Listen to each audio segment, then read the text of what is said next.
If you live a life of love, it also means that you live a life of grief. And I don't want that to sound so dramatic, like you're always grieving. Like if you're always loving, you're always grieving.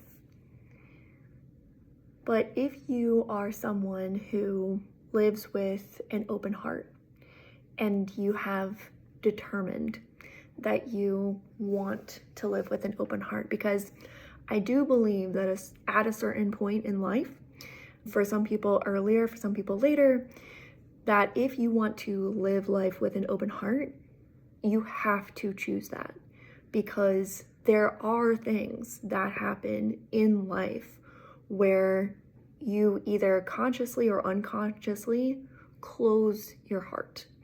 And for those people who want to live with an open heart, you then notice that your heart is closed. Like at a certain point, you notice that your heart is closed and you have to make the decision to open your heart.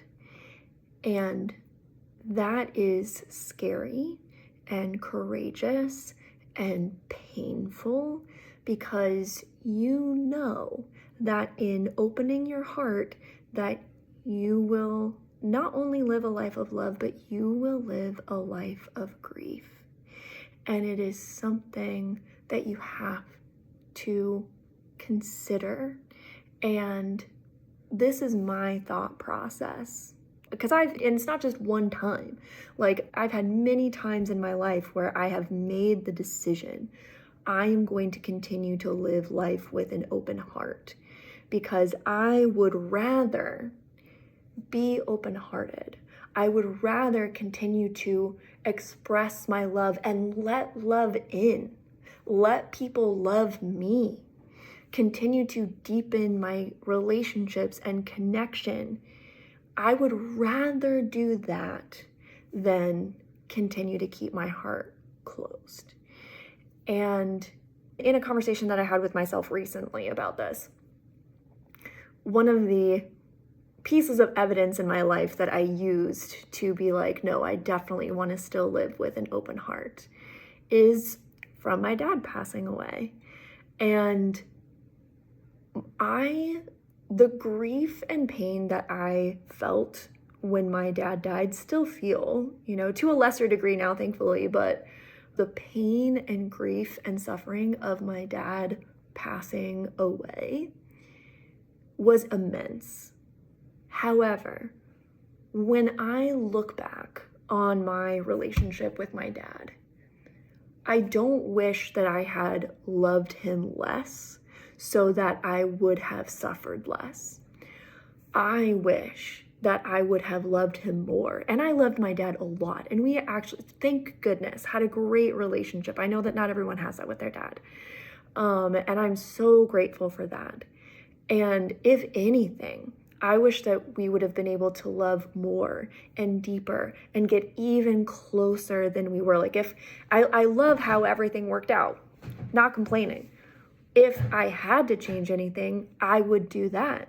And I know that I would suffer more because of that. And I would choose it. I would choose to suffer more so that I could have loved my dad more. And that's how I know that I am going to continue to live with an open heart, and I'm going to continue to choose living with an open heart, because I know that at the end of the day, I would choose the connection and depth and love, even though I know it means greater amounts of pain. And the choice is yours. I don't think that there's a wrong choice. I'm not mad at anyone. I don't think it's morally unacceptable to choose to have a closed heart. I really don't. I really do think that it's your choice as an individual, as a human being living on this planet, living in this lifetime. It is your choice. And that's what I choose. And I know that there are other people like me who would choose similarly. When you live a life of love, you have to understand and you have to choose. It's going to be easier for you actually if you choose it instead of resisting it. you choose to live a life of love, then you choose to live a life of grief. And I'm really okay with that. All right. I love you. I hope this is helpful. We are all in this together, you know? So be kind to each other.